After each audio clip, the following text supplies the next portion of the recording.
We return once again to talk about the film 1917, this time with spoilers. So if you've not yet seen the film, I would recommend not watching this video. You can instead watch my non-spoiler video, unless, by whatever chance, you have no inclination to watch the film, which you should watch the film. It's a good film.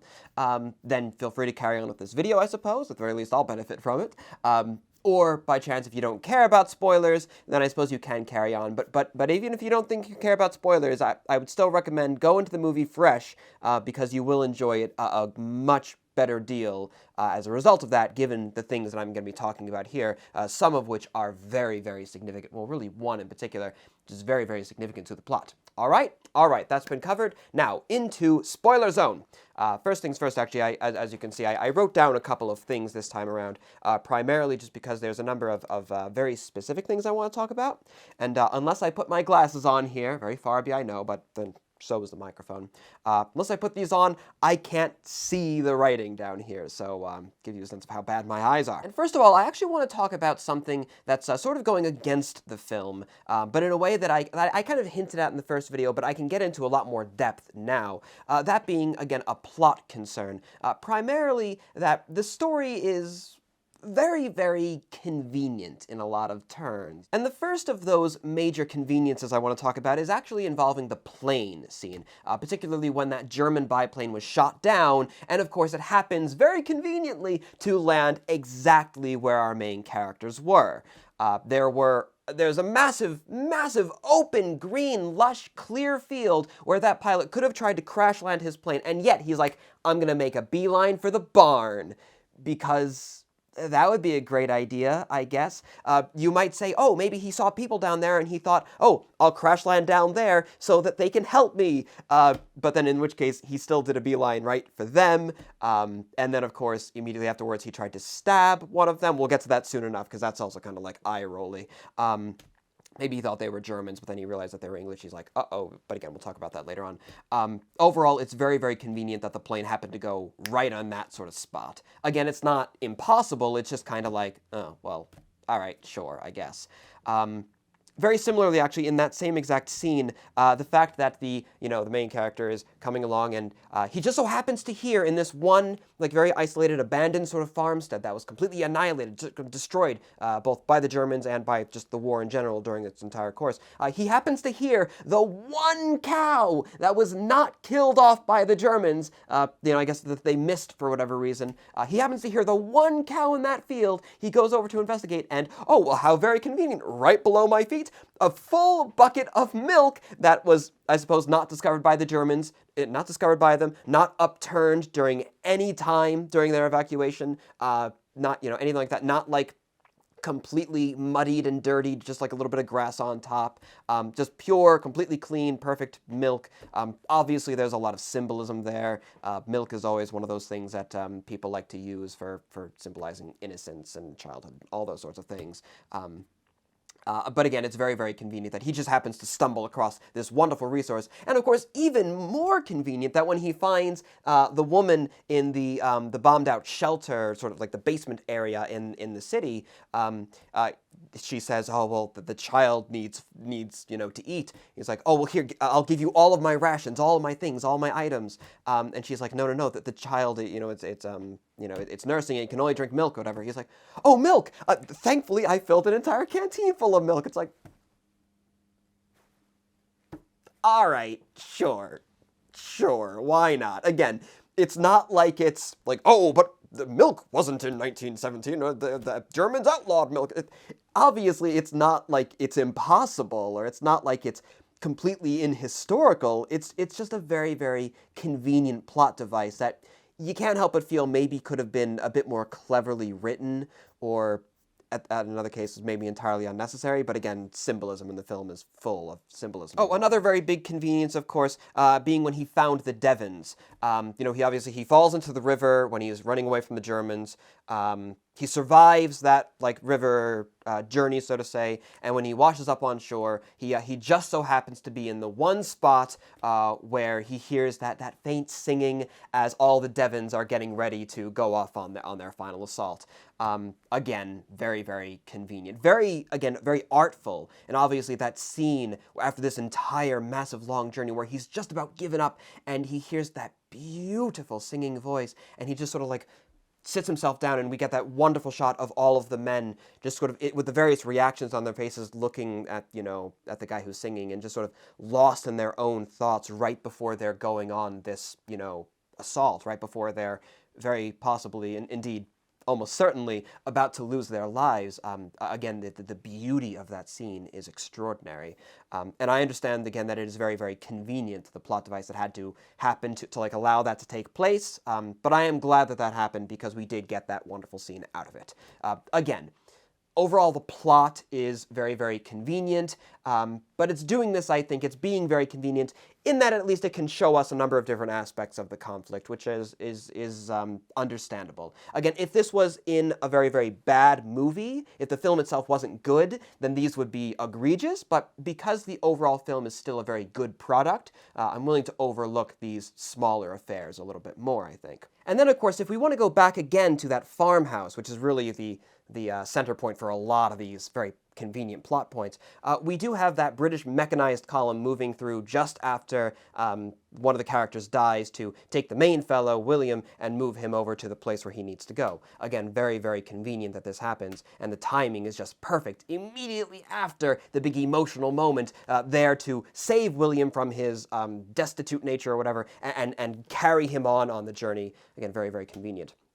That being said, however, as far as the realism of that moment is concerned, well, I do think that it was very much intended to lend more of a sense of a surreal nature to it as far as the timing is concerned. The timing may not entirely work out for when that column was pushed out and how they met up in the same area and why didn't they just send the runners with a column like that, that kind of thing.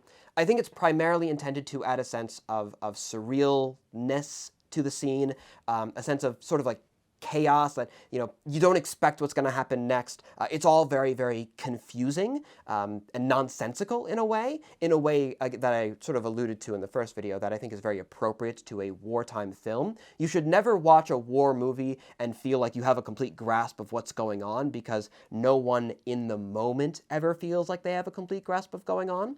But as well, I think that there could be some justification for the timing of that column, primarily being, of course, that not the entire line is not necessarily going to know exactly what happens when it happens. Again, confusion and whatnot. We see, again, for example, the Yorks, when the two main characters are jumping off for the first time, the Yorks are not aware that the Germans have gone. They're just thinking that the Germans are being really, really quiet. And indeed, there's overall a lot of confusion as to where the Germans have gone, what the Germans are doing. Only really the highest level officers are aware of the fact that the Germans have indeed pulled their line back, or at least are seemingly to have pulled their line back. They're not entirely certain, what kind of trap is this? What are they up to? Are there free shooters in the area? Things like that. Like, what do the Germans have in store for us? And this is why they are very, very cautious. They're not just pushing the entire line up all at once, and then, as a result, sending our runners up with this massive formation, just moving things up on a whim. If the Germans, you just wake up one day and the Germans have moved back a couple of, miles after you were fighting for so many years over every, yard of land, that's kind of weird. You want to be cautious. And of course, that's why when those officers in the very beginning of the movie, give these two men the task instead of a lot more, and they treat it like it's a really big deal, it's really dangerous, even though technically the first, half the movie or quarter of the movie, whatever, third of the film, they're moving through territory which is no longer under enemy occupation. Again, it makes sense because they don't entirely know what's going on. And why is this one mechanized column moving up? Well, probably because they realized, okay, if the Germans have indeed moved back here, we should start moving up elements to secure forward positions. And they start moving up sections of the line. The Yorks don't necessarily know what's going on because, well, a lower level officer, why would they be aware of this, other section across the way moving up in this time? Indeed, why would even necessarily the runners be given that information? Because it's not necessarily related. It's like it could be different commands. It could be different level officers giving different commands across the board before information is disseminated across the front line and everyone is kind of put onto the same page. Again, it lends a sense of chaos, that things aren't entirely ordered, and in a way that I do quite appreciate. Again, it's very, very convenient that this mechanized column is moving through just at the perfect time, but not entirely unrealistic, much like all the other conveniences that take place during the plot. And now the final convenience I'd like to talk about is actually regarding the Germans. And this sort of bleeds into another problem that many people had with the film, being the portrayal of the Germans. First things first, isn't it awfully convenient that every single German soldier in the film seems to be rather god-awful at actually aiming his piece? This is first noticed, of course, when we have a German free shooter. Today we'd refer to them as a German sniper or a German sharpshooter. The more period-appropriate term is, well, among others, free shooter. Of course, when the main character is trying to cross that bridge with hobnails, incidentally, as some people pointed out in the comments in the last video, didn't think about that. Yeah, hobnails, he would have slipped and fell, probably. But when he's crossing the bridge, that free shooter seemed incapable of actually hitting him. And yeah, there's very little justification for that, I think. We can say, yes, that, oh, well, what if he was just a conscript? You know, maybe he wasn't one of the more elite veteran German soldiers, but he was just some kid. He was a conscript who was thrown into the ranks, as many, many people were in the later years of the war. You know, the German army was really pulling at the dregs of their society because they were just literally running out of manpower. But all the same, would they really choose that guy to be the shooter being left behind? And even if he wasn't being chosen to be a free shooter staying behind to cause disruption among the enemy and as like part of a rearguard type action, even if he was just like left behind because he was wounded or something like that, well, again, then why is he trying to shoot at the British guy? Why isn't he just, you know, being wounded? I don't know. Again, very, very convenient that for whatever reason that guy is a very bad shot, not entirely unlikely, but pretty convenient for the main character. As far as all the other scenes, as far as like the chase scene when he later gets to the town and the Germans not being able to shoot him there, I think that's a little bit more understandable because, of course, not only is the one German soldier running after William, so he's trying to shoot while running. Shooting while running is very, very difficult to do, especially when you're dealing with a bolt-action rifle, so he's not able to fire too often when he's shooting and running like at the same time. And as well, he's shooting at a moving character. And again, for that soldier who's running across and trying to shoot at him while he's running, it's very possible that he's just another conscript or some such. He's not necessarily the best shot. And of course, those German rifles were cited to be firing at very, very long distances. Most of the World War I rifles were not really intended for close-range combat. So, you know, again, very possible that he doesn't pull off that shot, but also very convenient for our main character that he doesn't. Now, with that, of course, we come to probably the biggest thing that people cited as their concern during the film, being, again, the portrayal of the Germans, the fact that they were being portrayed as being very, very evil. People said that, oh, I don't like how they portray the Germans like comic book villains and whatnot. I'm not sure that I agree with that assessment. While there are a lot of films out there's a lot of material that does treat, you know, the enemy, whoever the enemy are, as comic book silly style villains, I don't think that this movie really did at all. And of course, the biggest one that people point to for this is the German pilot, who, after being saved by those two very brave, self-sacrificing British soldiers pulling him from the burning aircraft and helping to put out his legs and everything, and then they're going to get him water to drink and all these different things, then out of nowhere, the German soldier pulls out his knife and goes to stab the one fella. Yeah, that kind of is like a negative look, and I can see exactly why people would use this as a complaint wider against the whole film. Again, very, very convenient that they happen to pull out the one pilot who happened to be not a very nice guy. However, one of my friends recommended to me that maybe it was because after he requested water, you know, when they pull him out and he starts asking for water, seemingly implying that he's going to go along with this, like, oh, you know, thank you, you're both rescuing me, please give me water. He does hear William say, we should just put him out of his misery. Uh-oh, don't speak much English, but put him out of his misery. Maybe as a soldier, he's learned to recognize those words, and all of a sudden, he gets put into this new frame of mind, like, I can't trust these people, they're going to kill me, and he then tries to save himself. It's also very possible that when he's being pulled out, you know, if his first reaction is, water, water, please, water, and then he realizes, you're not speaking German, are you? He realizes those are English soldiers. Uh-oh, and we're at war. pulls out his knife and tries to defend himself. It's also very possible that he's in a state of shock. He's experiencing extreme burning on his legs there. This extreme level of shock, he probably just panics, pulls out the knife, and does what he's been trained to do over all this time, and he attacks. Again, very, very inconvenient in a way, very, very convenient for the plot purposes that this is the way that the German soldier reacts. It is also extremely possible that the German soldier responds with more chivalry, more honor, as indeed pilots were known to be a little bit more, shall we say, respectful of the enemy, so to say. It's entirely possible, I'd say more likely, that he does not attack the British soldiers, and that may have been, that may have been a bit more of a realistic take on the overall thing. But it's not without reason that he does respond with violence and attacking. Again, do I think that this is showing the Germans off as comic book villains? I think that's a little intense, because overall, while it was an illogical action for him to take, and it was a cruel action for him to take,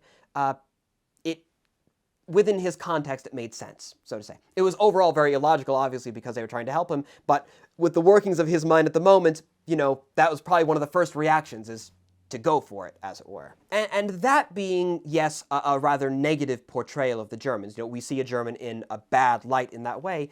All of the other portrayals of the Germans really aren't. All of the other portrayals are really quite human, in a way. I mean, let's look at the next one. The next time that our main character sees a German is when he's crossing over a bridge and that free shooter starts taking shots at him. And so a brief firefight ensues in which our main character, hits the German. And then, of course, rather than our main character hitting the German, be like, all right, he's distracted, I'm gonna run and book it. No, he doesn't just run away when the German stops shooting. He doesn't think to himself, oh, I need to save myself. He's right, I need to neutralize the threat.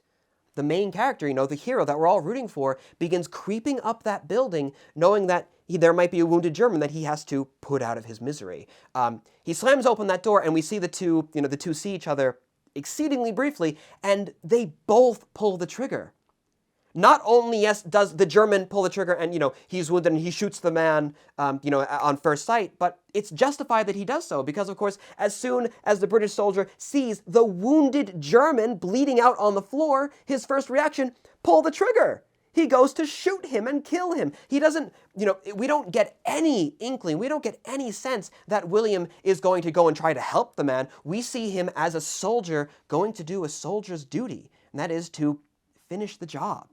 It's very, very dark. It's very, very cruel. It portrays them in that way. It portrays the British and the German in the same light, in the same, moral sense, as it were. They're both going to kill the other man because if they don't, they themselves will be killed. It's completely logical in that sort of way. The German doesn't shoot William because he's a bad man. He's shooting him because he's trying to save his own life. One of the next major interactions that we see is, of course, William coming along and seeing a drunk German stumbling out of a building, to which he has to try and evade him, and it leads to another concern. But, we might say, oh, well, of course, the German soldiers being drunk, oh, it's so, classic, portraying them as evil and everything. Drunkenness is a pretty common problem among soldiery.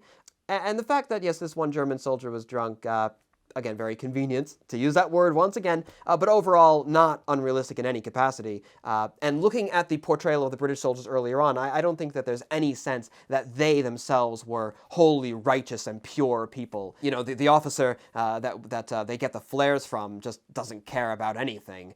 He's completely nonchalant, doesn't even seem to care about the fact that these two men are probably going to die sometime fairly shortly, going up in the no man's land like they're like crazy people. So, as far as, that's a nasty portrayal of a German soldier being drunk. We see the exact same kind of thing going on the British side throughout the film. Do we see any of them being drunk? Well, no, but that's because they're in the trench. They're not in an off position. They're not in that sort of situation. They're kind of being, rough, rowdy, rugged soldiers in the capacity that they can be where they are, in the same way that the German soldiers are being exactly that kind of people, where they can be in a more dispersed kind of situation, occupying that destroyed town, sort of like, again, I think like a rearguard type action, something like that. And then, of course, in order to evade the drunk German, William darts around a corner and he runs across another German. And here I think we really see, really quite well, again, the fact that the film is treating the Germans with a good amount of respect as individual people in a realistic fashion. He goes wide-eyed. We see that the German soldier is a pretty young boy, innocent-looking boy. William, as a soldier, his first reaction, he darts forward, slams, he basically, makes sure that the German won't scream and pins him against the wall. Now, here's the thing. William has no easy way of dispatching the German soldier. He has him kind of like in this position, but William is just as trapped as the German soldier is in this kind of situation. It wasn't because he feels mercy, like, oh, but this man doesn't deserve to die, and so I'm going to let him go out of mercy. It's because, what do I do now? Okay, well, I have to, he says, be quiet, or I'll, mess you up, I'll kill you. He's slowly like, okay, are we good? Are we good? So because he's presumably going to try and book it or try and kill the soldier later on, something like that. But it's logical that he tries to give himself some space here so he can take appropriate action, presuming under the assumption that the German soldier will, live up to what he said and not make any noise. But of course, as soon as he gets free, the German soldier, knowing that his colleague is around the corner, goes to shout to try and get him to come over to save his life. That's not an evil thing to do. That is a sensible thing to do. He shouts out for the other German. Of course, because he's drunk, he doesn't actually hear. And as soon as he does cry out, William goes back in to fight. Of course, they end up in a struggle. And William ends up suffocating this man with his bare hands, choking him to death on the ground, while we see, again, that moving shot of the soldier in the back just kind of going about his daily business, not being aware that his, presumably friend, his kamerad, is being murdered in a brutal fashion only a couple of feet away from him in the dark, in the shadows and whatnot. But again, we don't see the German acting in a way that's like, okay, I'll go along with you, English, but as soon as I can, I'm going to betray your trust and murder you. No, it's him thinking, oh, Jesus Christ, this is an English soldier. He's the enemy. Like, maybe he's probably part of a bigger action. I'm going to die. I need to get help. And so the young man panics and he gives a shout, thinking that that's a good chance at him being helped. If indeed the drunk German had heard him, the young German's life would have been saved. But it didn't happen that way. But again, not an evil portrayal at all, I don't think. So really, yes, there was the one portrayal of the German pilot stabbing at the British, and that was kind of off-putting in terms of, it's not the reaction you would expect. It can be explained, I think, but the explanations, again, are very, very convenient for the plot and whatnot. But overall, other than that one portrayal, I don't think that the film at any point showed the Germans as being comic book, Disney-style villains. It was really just people reacting in a realistic way in a wartime. And then, of course, for the part of the British as well, they were hardly being shown as these perfect moral agents either. We see them, being just as, again, crude behind the lines, and we see the men in these difficult life or death situations doing the same thing, showing or taking actions to preserve their own life over others. It's all very, very human, I think. It's a very, very humanizing look at the war and the terrible thing that it was. And with that, we got through all of the conveniences that I wanted to talk about. Again, I alluded in the first video that the main problem I had with the film was in terms of its plot. It wasn't bad, but it left something to be desired, and now finally I was able to actually get into that a little bit here with all of you in our spoilers section. Now there's just a couple of other things I want to talk about that this is just going to be more gushing at this point, I'll be perfectly honest, more gushing as to really the deeper reasons why I loved this film so very much. Starting first and foremost, one of the most important things I think that the film did get right is its portrayal of the officer class. Now, yes, in the mechanized column, there was that one British officer who was very stereotypical in a way that made me kind of roll my eyes. Like, oh, yes, sir, move that thing out of the way. What are you doing? And then when he has an important affair brought to him, he's like, oh, you're not one of my soldiers. What are you doing? And whatnot. He was a very, very, shall we say, stereotypically bad officer, kind of high-minded, looking down his nose at everyone else, not understanding the struggle of the people going on around him, that kind of thing. Yeah, that was a bad showing of an officer. But to be sure, I guess there were officers probably like that during the war, probably a great deal of them. It's just that, oftentimes World War I movies show, like, all of the officer corps of being like that, of being these, donkeys leading lions, which is a complete fabrication in so many ways. And this film does show one of them being like that, but for the most part, again, I think it does the officer corps a great deal of respect. The majority of officers that the main character comes across are very down-to-earth kinds of people, just sort of helping the main character along his journey in some capacity or other throughout that, like, the largest portions of the film before he reaches his ending objective. Particularly, of course, the one in charge of that mechanized column who gives him the advice of, I know you probably know this already, but it's best not to dwell on it in relation to his friend's death. Very, very down-to-earth, very, very caring officer, a man who is leading men in battle and cares deeply for them, but must also remain distant from them as a commanding officer. So I think overall they did a very, very good job at showing the officers. And in particular, I think one officer that they did an exceptional job at portraying was the one fellow portrayed by Benny Boy Cumbernickel. I don't know if he's based off a historical character or not, but the way that Cabbage Patch portrayed the character was wonderful because, of course, when William rushes in, he's like, "I have orders from the general. This attack is not to carry on." We see that zoom in on his face. If this was a stereotypical movie, if this was like any other World War I movie where it shows the lions being led by donkeys, we would see Eggs Benedict. He would look at the camera and he would say, "The attack will carry on, glory or death," and something silly, stupid like that. He said, like, "No, my men will carry on in zeal and dignity, and we shall carry the day because the Germans are Huns, and we shall win this war by sundown." Ha ha ha ha. Something really stupid like that. But no, instead he realizes this is a direct order, and he follows the order. As an officer should do. He follows the command of his superior officer, and he calls off the attack. But that isn't the really artful thing about that scene. Just the fact that he follows the order and calls off the attack. It's very possible we might say that maybe he wouldn't have if there weren't witnesses. That earlier officer saying, "Some men just want the fight." That was also a really good line. Make sure that there are witnesses so that this guy doesn't, in pursuit of his personal glory, carry on the assault. But he does follow the order. But it isn't just the fact that he follows the order. It's after the fact we see him crumple up the paper or whatever. He turns, not really like meeting William in the eye, but sort of like looking off in the distance. And we see that the officer, basically, in his mind, he did the bad thing. He did he made a wrong choice by following that order. He says, he basically says, "This is how it always happens. And tomorrow morning, I'm going to receive an order to carry on the offensive after the Germans have refortified their line." Again, keep in mind, he is convinced that the Germans are on the run, that they're retreating, and that this is when they're pushing the advantage. This is when they should attack in order to save lives, the lives of his men, of course.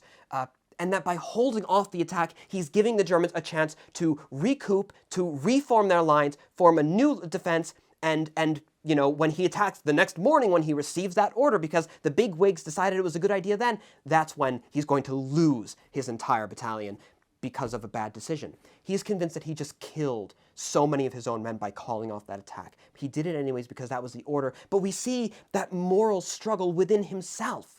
This is a man who has seen combat. We see that because of that scar on his eye. This is a battle-hardened officer. The general staff, the officers in this war, were not hiding behind the lines with no connection to what was going on. This was a man who knew the reality of war. And he was doing something that was deeply conflicting in his own mind. It was that question of, do I follow orders or do I do what is right? And this is an instance where him doing what he thought was right would have actually been very wrong and would have resulted in more death. He follows orders against his own, best inclination.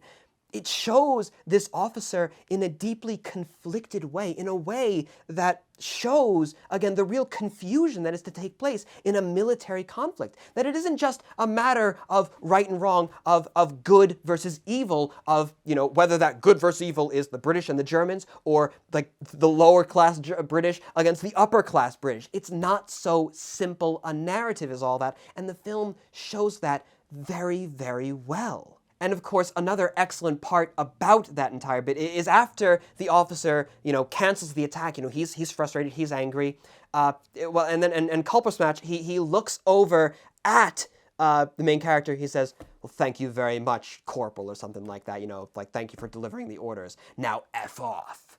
Which is like not what you would expect at all. Traditional movie narratives, the hero did his duty. He completed the journey. He completed the arc. He accomplished the goal that he was supposed to do. There's supposed to be some sort of like payoff for that. It's supposed to be like, the climax of the film. It's done. It's over. No, instead we get now F off from the general, which just leaves us like, oh, we just went through all of this stuff and that's what we get?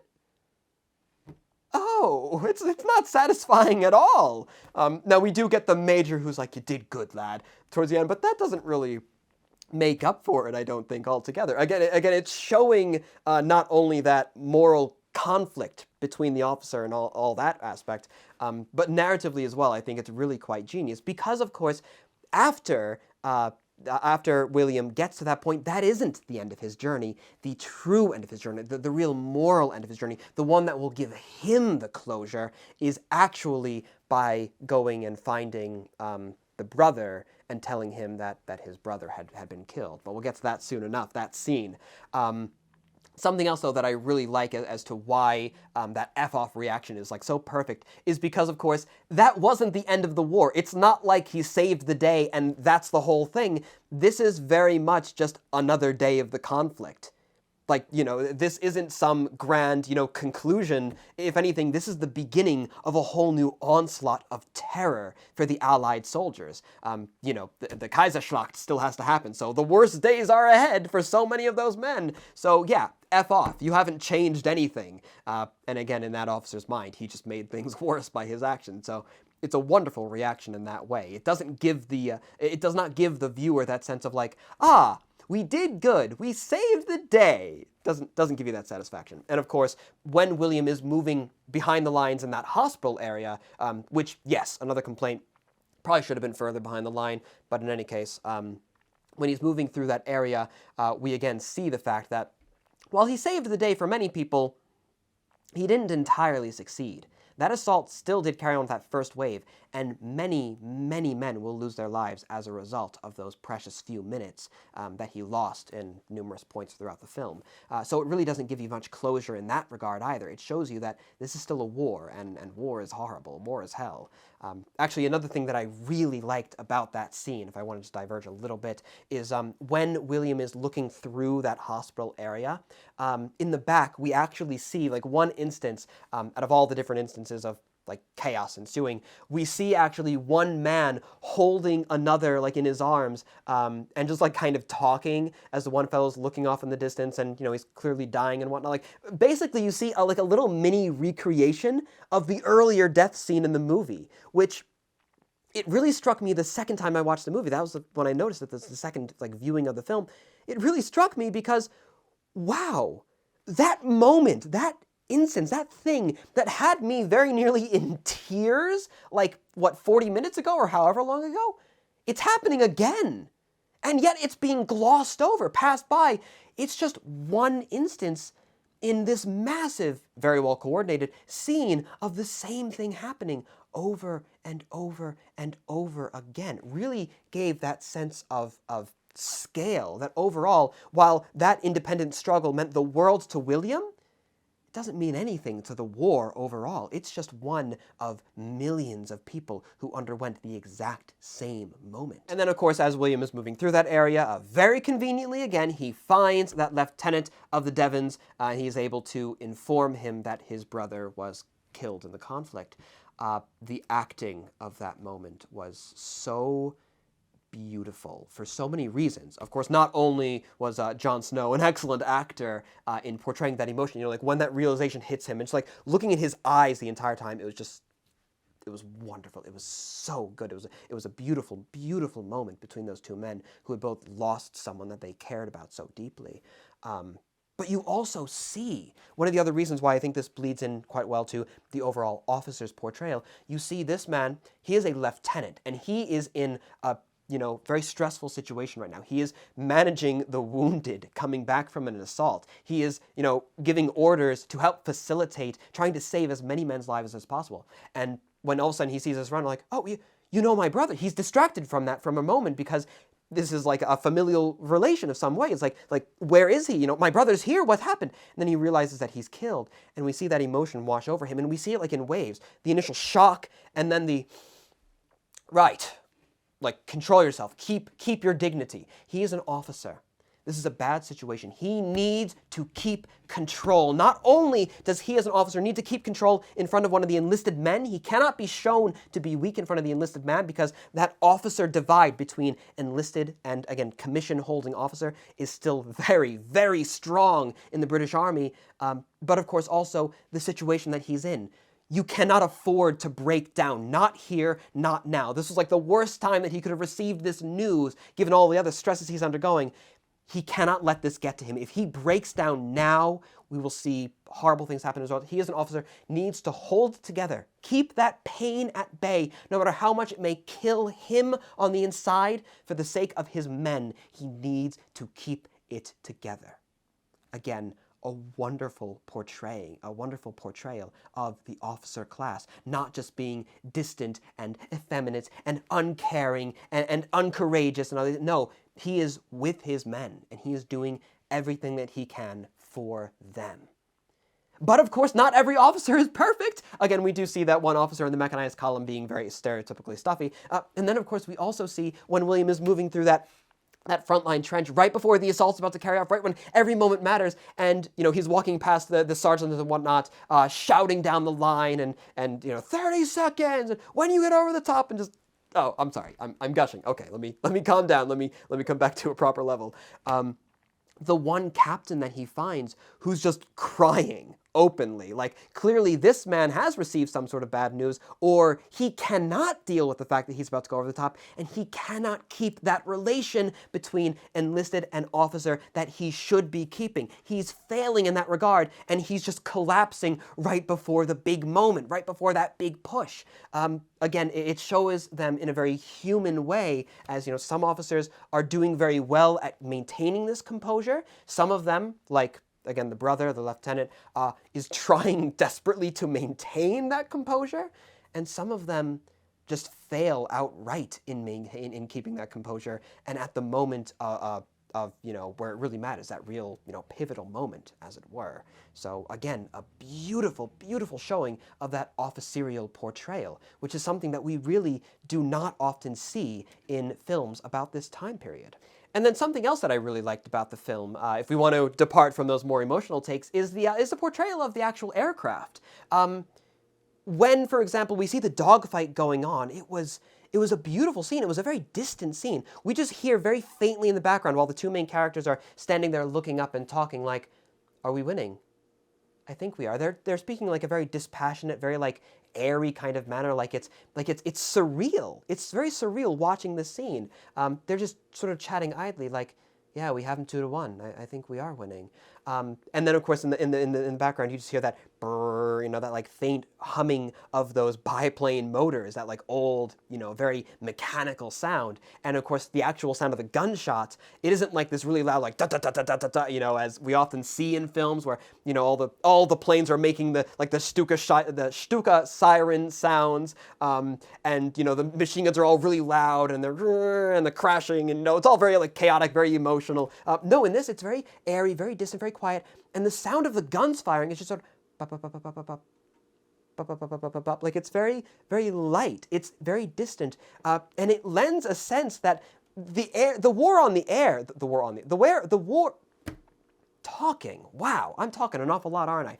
It gives an overall sense that the war in the air is almost distinctive, entirely separable from the war on the ground. And that, when you read about, the war in the air from the ground perspective, that's often how the men are writing about it. It's almost like they're angels darting about in the sky, playing amongst themselves in a way that entirely is unrelated to the hell that is being experienced by the foot sloggers, on the ground. But of course, that airy, that light, that ethereal, playful, chivalric sort of aristocratic tradition of the air combat. Of course, many of those cavalry officers went on to become like pilots, air officers, very, very distant from the dirtiness of the ground, very honorable conditions up there. It does, in fact, become very, very real when the German plane is shot down. We see it, you hear that engine sputtering out, and it starts going down with the smoke, and like, oh yeah, we got him. But then, whoop, over the ridge he comes! That burning husk of the plane is terrifying. Again, that mechanical noise goes from being very light, airy, and distant to being very, very present, as it's more like a great big beast charging across the field and growling or screaming at the main characters. And of course, it crashes into the barn. Again, it's very, very convenient in terms of the timing, but the overall shot was wonderfully done. And it takes that airy, light, ethereal thing, and it makes it very, very real, very, very dangerous, very gritty, very disgusting, very horrifying in a very rapid sense. It's disjarring. It shows you, oh, no, it's very real up there too. You just haven't realized it yet. And then they realize it yet. So wonderful showing there as well in terms of the air war. And then, of course, the first portrayal of the planes that we see when the two main characters are moving through no man's land. I mentioned in the first video that the showing of No Man's Land through like the body language, through all the craters and the wire and the corpses and even like the dead animals and all these different things, it made it feel almost like an alien landscape, like a science fiction horror film is really, I think, the best way to describe it. When the two planes came overhead, first off, the reactions of the characters, they hear that humming in the distance of the planes coming along, like, uh-oh, and they, rush, they take off to any sort of cover they can find, and they get into like this little shallow hole with water all around, taking cover, hiding in like terror, in fear at these strange mechanical monstrosities soaring across the sky. It really gives a sense of like, these things are still kind of new, and they are horrifying to people. Like these biplanes going through the sky. These aren't light and ethereal things, that they are mechanical machines of war, and they're horrific, they're terrifying. And of course, they sail over, and of course, it turns out they're friendlies, so it's okay. But as well, I think, listening to that approaching like engine sound, it really made it feel like the best way I think that I can compare that scene to like other films that I've seen, with the alien landscape and the strange equipment flying overhead with that loud alien noise, it reminded me of like a War of the Worlds type moment.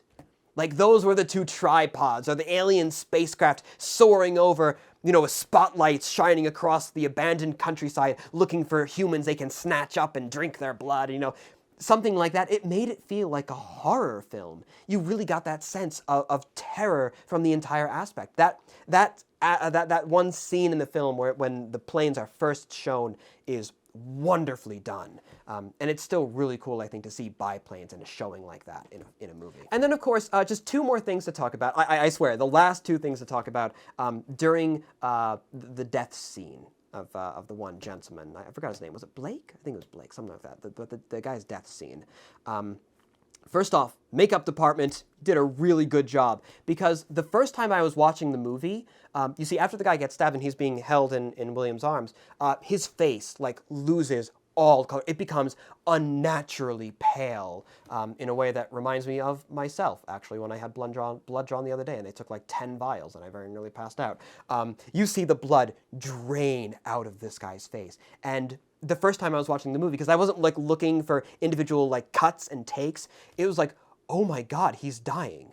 Like I had a genuine, like, not in a movie, oh, okay, he's been stabbed, this sort of like heartfelt moment, okay, the guy's gonna die now, like, expecting it in a movie. But like I had a genuine like realization by looking at this guy's face, oh my God, he's dying. Like it felt so real. And again, maybe the fact that the camera is all shot in one take really made it feel all the more present and like here and now in terms of the viewer watching it. But yeah, I got that genuine reaction of, oh my God, he's going to die. He's gone. And of course, that moment, that emotional exchange, much like the one that I talked about earlier between the corporal and the officer, of him asking like, "Am I dying?" and William, just that pause, as to whether or not he's going to say to his friend, "Yes, you are." That pause lasted forever before making the decision, yes, or to say, yes, you are. Again, beautifully, beautifully well done, but the makeup was very well done because I can kind of tell the second time I was watching the scene, I made sure to really hone in on when this happened, but you can see at one point the camera pans down to the dying man's feet as he's sort of like, trying to catch himself from being picked up to alleviate the pain, and then like it goes back up, and then you see his face, and that's when you could tell like, it was through a number of like pans away from his face and then back up that they're making it more and more every single time. But that first reaction was so natural, so real, and was so well done. Like it blew my mind. And I mentioned that to friends afterwards. Like, did you see his face go? That was incredible. How did they do that? Like, I have no idea. You can kind of see it in the second view, but it was very, very well done. And then as well, again, the emotion of the moment. One of the lines when the man realizes that he is in fact dying, one of the first things, through the whole delirium and everything, when he has this moment of clarity, this moment of terror, in fact, as he's like very nearly crying, and again, he's like trying to keep it in, he's trying to be strong in this moment, and one of the first things that he asks William is, tell my mother that I wasn't scared. Tell my family that I wasn't afraid. And that is a beautiful capturing, again, I think, of the mentality of the time period. You were expected to die like a brave soldier, to die for king and country. You were doing an honorable thing. Dulce et decorum est pro patria mori. It is sweet and fitting to die for one's country. And he wants, in his final moment, realizing that he's not. He is scared. He's terrified. But don't tell them that. Tell them that I died well. Tell them that I died like I should have died. Okay, I'm getting emotional. Let's track back on that. But again, the writing just evoked that time period so well, I think. And that line in particular, when he says, tell them I wasn't scared, that like, oof, that's the one that nearly broke me, just because of all of the implications of that line. And then, of course, as well, there's the, tell them I love them, tell them, all that sort of thing. Again, the film emotionally did a wonderful job. And that's the biggest thing. That is, again, the biggest thing to take away from it is, again, people in the comments pointed out a number of, Brandon, there are a few other material things that they got wrong. This is incorrect. This is kind of funny. I don't like this. And yes, that is going to be the case. Like I said, there's always going to be those material concerns that make a film not a complete recapturing of what it would have been historically. It's impossible to do that, really. But overall, the film captured so well an emotional sentiment. It showed the horror and the terror of the war like many other films do, but it showed it on its own terms. It didn't show a caricature. It didn't show a storybook portrayal of all these different things. It showed the war on its own terms, and it respected. Overall, it showed it in an authentic and a respectful fashion to the original narrative. And that is the reason why I love this film so very much. The fact that, talking about those more emotional moments leaves me very nearly, weeping in front of a camera like this, that's why I love it. Because whenever I see an emotional moment like that in a film like The Patriot, I kind of laugh because it's all so utterly ridiculous. But here, it felt so very real. In any case, again, I've been rambling on for all too long, so we're going to wrap things up here. Thank you all so very much for watching. Of course, in particular, to my ever-beneficent supporters on Patreon.com. It is by virtue of your support that I'm able to carry on making videos exactly like this one. Thank you all so very much. And of course, until the next time, my dear viewer, I am, and I shall remain, your most humble and obedient of servants. Grit and blood will never stand for insult. Grit and song will rally at her call. Grit and pride will never let her exalt, but we'll never let the old flag fall. We'll never let the old flag fall. Oh, we love it the best of all. We don't want to fight to show our might, but when we start, we'll fight, fight, fight. In peace or war, you'll hear us sing. God save the flag, God save the king. At the end